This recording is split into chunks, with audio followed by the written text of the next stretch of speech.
Hello मेरे प्यारे बच्चों। तो आज हम कक्षा 10 की जो हिंदी है उसमें जो हिमालय पाठ है महादेवी वर्मा द्वारा उस चैप्टर का निपटारा करने वाले हैं। जी हाँ, आपने बिल्कुल सही सुना।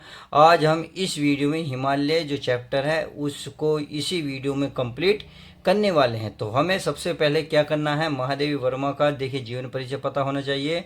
फिर हिमालय से रिलेटेड जो भी चैप्टर हैं देखिए एक एक शब्द को मैं मतलब बताऊंगा, ध्यान रखना। फिर आपको हाथ से लिखे हुए नोट्स दिखाऊंगा, उसमें संदर्भ प्रसंग और व्याख्या यानी कि अच्छे से आप इस वीडियो में कराने वाला हूँ इस चैप्टर को। तो आज का इस चैप्टर में मज़ा आने वाला है, आपको एक एक पॉइंट सब कुछ क्लियर होने वाला है। तो पहले चैप्टर पढ़ेंगे, फिर हम इसको पूरी एक लाइन पढ़ेंगे जैसे हमारी ये दी हुई है।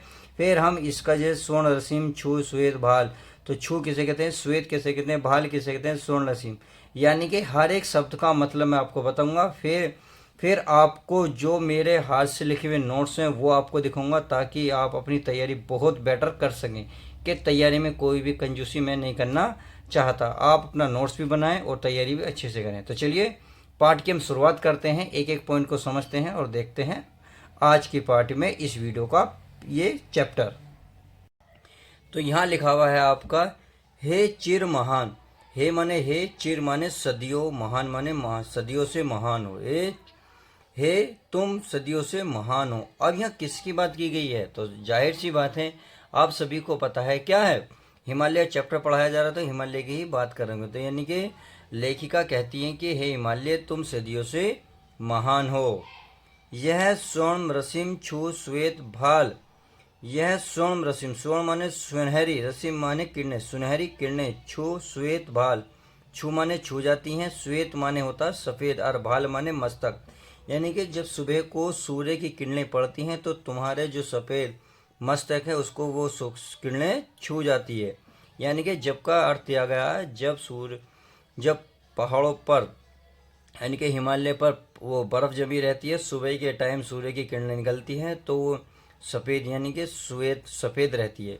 और भाल माने मस्तक, मस्तक पर जो सफ़ेद हिम रहती है, बर्फ़ रहती है, उसको वो छूकर जाती है।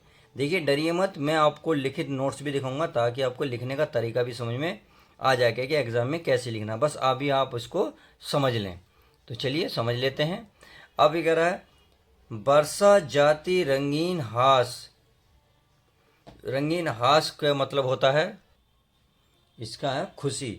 तो मतलब बरस जाती है रंगीन खुशी, यानी कि जब तुम सुबह के टाइम हिमालय पर अपनी सफ़ेद किरणें को मतलब किरणों को डालते हो सफ़ेद उस पर यानी कि सफ़ेद बर्फ़ पर, तो रंगीन खुशी बिखर जाती है, बरस जाती है रंगीन खुशी, यानी कि वहाँ खुशी का माहौल बन जाता है। शैली बनता है इंद्रधनुष। अब शैली माने होता है प्यारे बच्चों पगड़ी, बनता है इंद्रधनुष।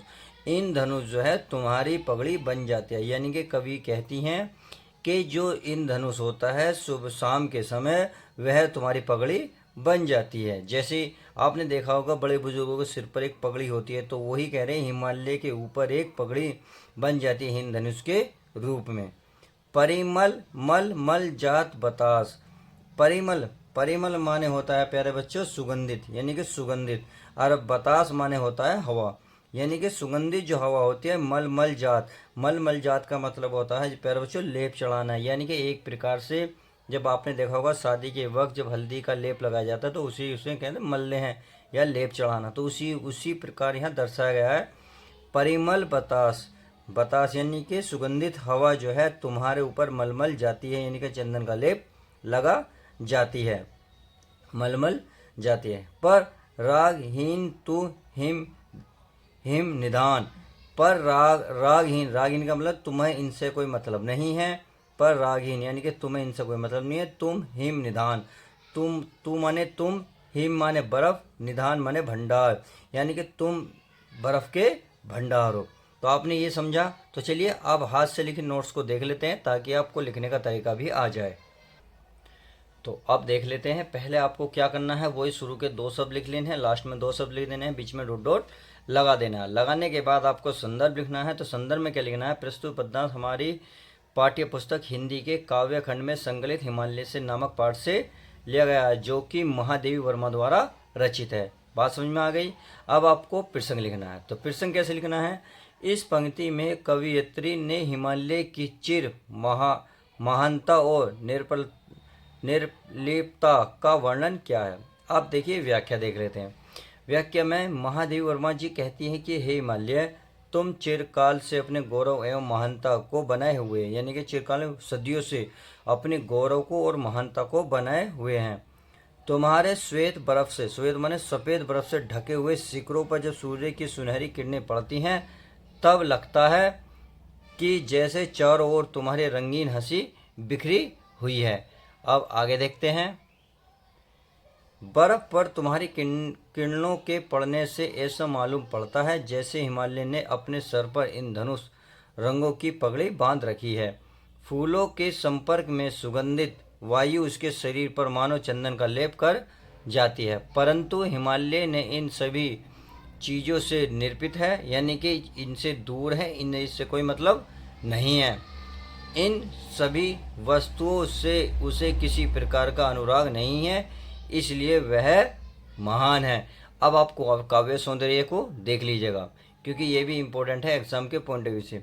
अगर भाषा की बात की जाए तो सरल व खड़ी बोली, गुण की बात करें तो माधुर्य, शैली चित्रात्मक है, भावात्मक, छंद है अतुकांत और रस है शांत। तो चलिए अब इतना समझ लिया, अब आगे देखते हैं। नभ में गर्वित झुकता न शीश। नभ माने कहते हैं आकाश में गर्वित, यानी कि गर्व से तुम्हारा जो आकाश में गर्व से शीश जो है उठा हुआ है, झुकता न शीश, और किसी के आगे शीश नहीं झुकता, यानी शीश माने सर, न झुकता, झुकता सुकता नहीं है सर, यानी कि आकाश में गर्व से तुम्हारा शीश उठा हुआ है, वो किसी के आगे नहीं झुकता है। पर अंक लिए है दीन छार। पर अंक, अंक माने होते गोद में, पर तुम गोद में ले हो दीन छार। दीन माने गरीब और छार माने होता धूल। धूल के जो मतलब आपका जो शरीर है, अंक माने गोद में, जो गोद में लिए हो तुम अपने धूल के कण लिए हुए हो, यानी कि तुम्हारी कोमल शरीर जो है धूल से बना हुआ है।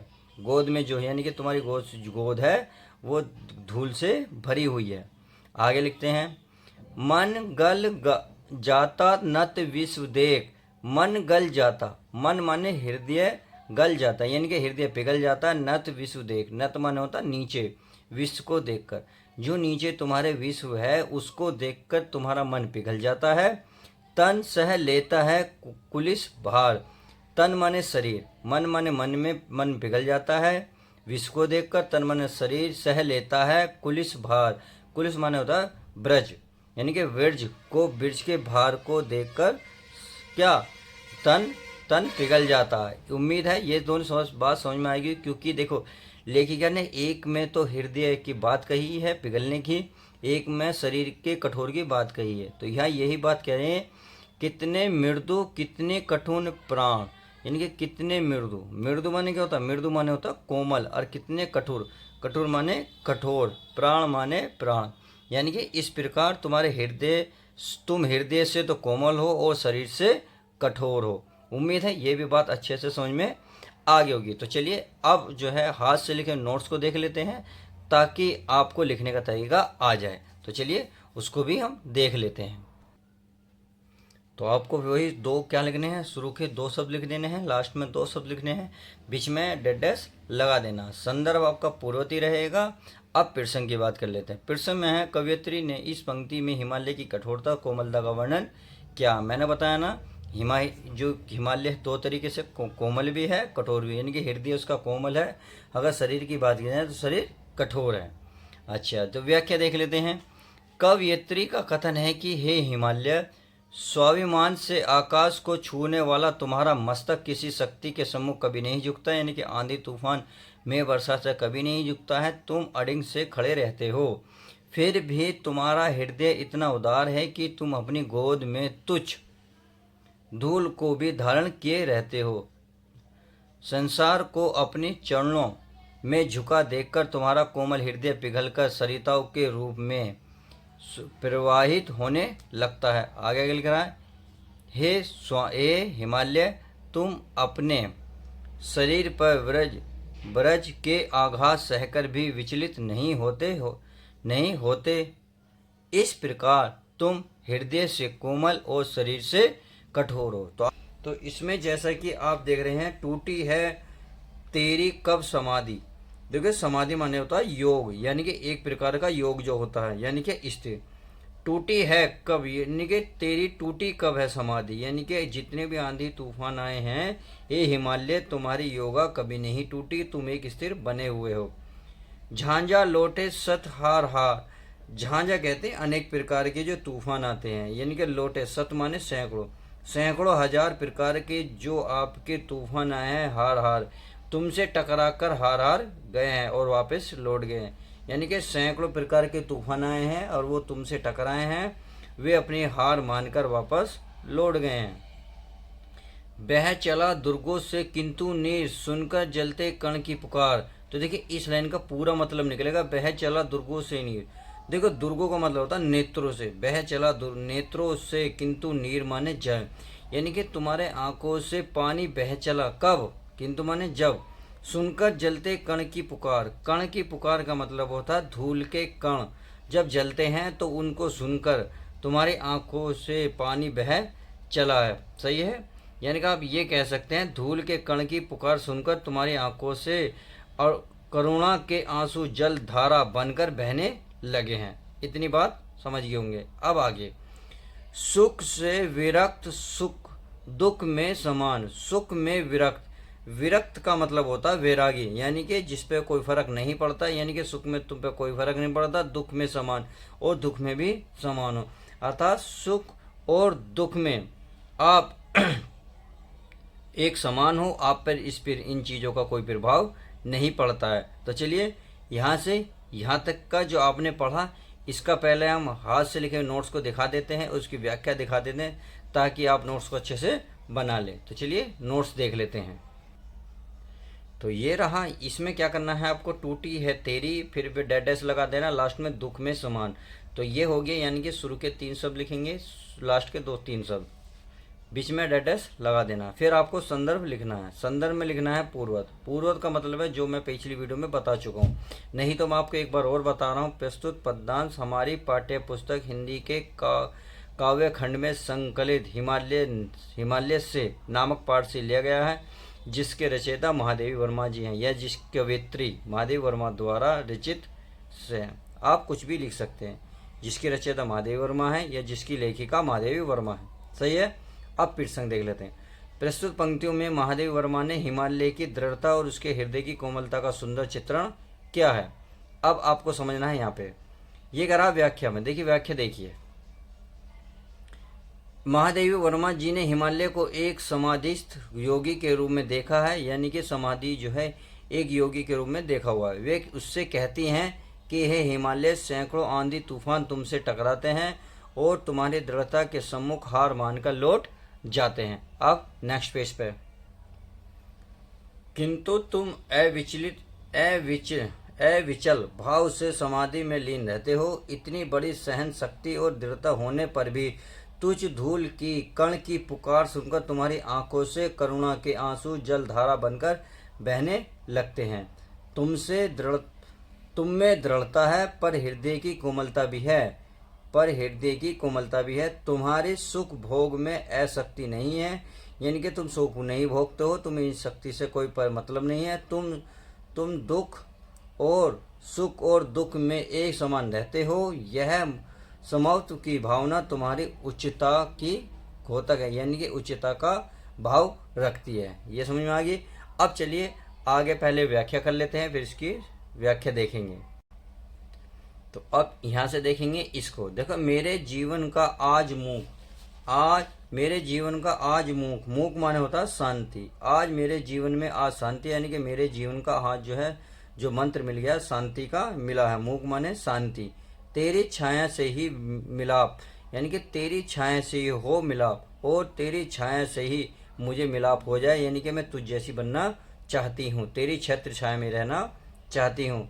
तन तेरी साधकता छू लेता, तन तेरी साधकता, देखिए साधकता कहते हैं साधना। तन माने होता है हृदय, तन माने हाँ शरीर तेरी साधना को छू ले।